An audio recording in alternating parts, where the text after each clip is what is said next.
What is inside the guts of a deadly carnivorous pitcher plant? I figured that everything would be dead inside of there, but boy, was I wrong. In our last video, I took you out into a Canadian bog looking for pitcher plants. We found a whole bunch of them. We saw how they grow in the wild. Something fought its way out of this one. Like Boba Fett. Was it Boba Fett who does that in Star Wars?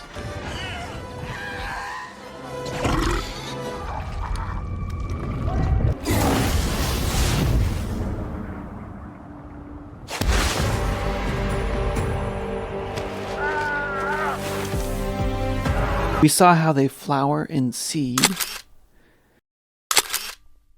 We took a leaf back into the lab to examine it close up. We conducted an experiment to see how it works. By the way, my wife tells me that I need to be clear about this. The ant was fine. I emptied the liquid from the trap before filming that clip. It was actually kind of funny. After I pulled her out, she kept going back in. There must have been something good inside there. But finally, we looked at the plant's teeth under the microscope. Make sure to watch that video if you haven't seen it already. It's really good. But I guess I did just kind of spoil most of it here. It's still worth watching, I promise. But today, we're going to look at what lives inside a pitcher plant's guts underneath the microscope. You can see that there's kind of two little wormy-like things in here. There's also a giant dead slug. That's pretty gross. But there are two different types of wormy-like critters. There's one that twitches a lot, and there's one that just kind of slowly moves around. This is one of the twitchy guys here. Let's see what this is underneath the microscope. This is a mosquito larva. A really cool looking one. Now, I did a little bit of reading beforehand, and I read up on what type of mosquito these are. These are actually specific to pitcher plants. They're called pitcher plant mosquitoes. The species name is Wyeomyia smithii. And the really neat thing about these mosquitoes is that even when they're adults, they do not suck blood. At least they don't in the populations here in Canada. This guy, look at it in his mouth. He's got this funny little mustache mouth. He's using that to scoop up bacteria. He eats bacteria. And what this guy will do, he will eat so much bacteria, he or she, I don't know if this is a male or a female, once it becomes an adult, it just survives on fat reserves. These ones do not suck blood. Even the females, they do not suck blood. Funny enough, the same species in the United States, in the southern part of the U.S., they actually will suck blood, but only sometimes, and it's only really late in the season. Here in Canada, they end up dying from the cold before they get hungry enough to actually start sucking blood. So even Canada's mosquitoes are well-mannered. It's believed that this species is completely dependent on pitcher plants for its survival. People don't find them anywhere else. This pitcher plant does not have strong digestive juices like other pitcher plant species do, which is one of the reasons this mosquito is able to live inside of here. Instead, these pitcher plants depend on midge larvae to break down their food. This is the other worm that we were looking at earlier.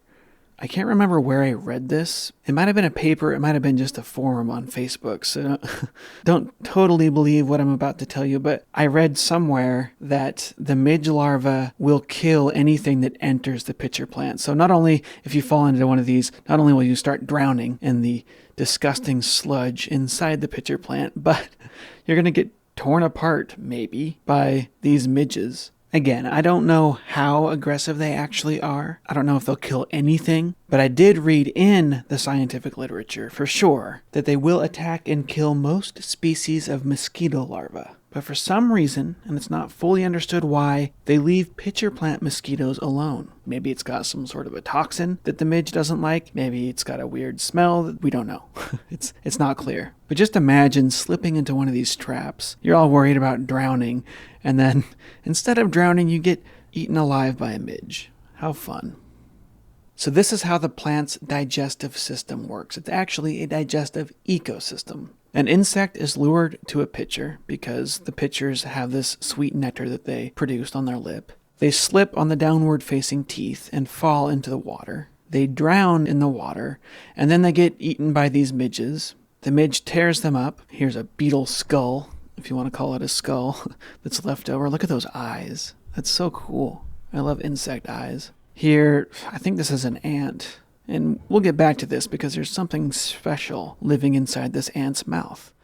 But anyways, these organisms, they'll fall in, they'll drown. The midge will tear them apart and eat them and then poo it out. And bacteria will then eat that midge poo. The bacteria excrete enzymes that break down that food into particles so small that the plant can absorb them through the walls of the pitcher. So we call them carnivorous plants, but pitcher plants actually kind of live off a homemade liquid midge poo cheese. I think this is really cool. You've got a web of life inside a living organism. It's outsourcing its digestion to animals. Now, it's not just midge larvae and mosquitoes that live in here. Again, the midge larvae are actually providing food to the bacteria, and the bacteria provide food to the plant. But it's not just the midge larvae that help break down a dead insect. We also have mites. This is a pitcher mite. I don't know enough about the mites. I didn't read much about them. I did read that they would be found in here, and I'm kind of amazed. I found all 3 species that I was told I would find in here. All 3 of them, sure enough, they're right inside there. But also, we have rotifers. Isn't that cool? Little rotifers that just live inside the skull of a dead ant inside the belly of a pitcher plant. So there we have 4 different animals living inside the pitcher plant. We've got mosquitoes, mites, midges, and we have rotifers. But I found a 5th organism in my pitcher plant, and I don't know what it is. It's a fly larva of some kind, I would assume, but it is so disgusting looking. I like to think of myself as a, strong-stomached biologist, but that is pretty gross. I don't like to look at that. I'm not going to make you look at that any longer either. Well, okay, just a little bit close up under the microscope. Look at that. Ew. That's so gross. If you know what this species is, please tell me down in the comment section. If you enjoyed this video, like and subscribe, because next time we will dissect one of these pitchers, and we're going to learn some really weird things about their anatomy. Some mysterious things, actually. There doesn't seem to be full agreement on what some of the features of the pitcher's anatomy are for. So hit the bell icon so you make sure not to miss that one. It's going to be really cool. Before I go, while we look at some of the dead things that I found in here, I just want to remind you all that the stated clearly evolution tour in the Amazon jungle is coming up fast. Well, it's still almost a year away. It's going to be the New Year's Eve evolution tour in the Amazon jungle, so that's going to be the end of December to the start of January. There's all the information that you need on the Stated Clearly website. Go check that out. There's a giant banner on the homepage of the website now. You click on that, you'll go to an article that tells you about the tour, and that article has a link where you can actually sign up and you can join me and Nancy in Ecuador. We are going to have fun in the Amazon jungle, doing all sorts of cool stuff, meeting all kinds of crazy animals and wildlife and really cool people. It's going to be an amazing time, and I really hope that you come. Until next time, stay curious.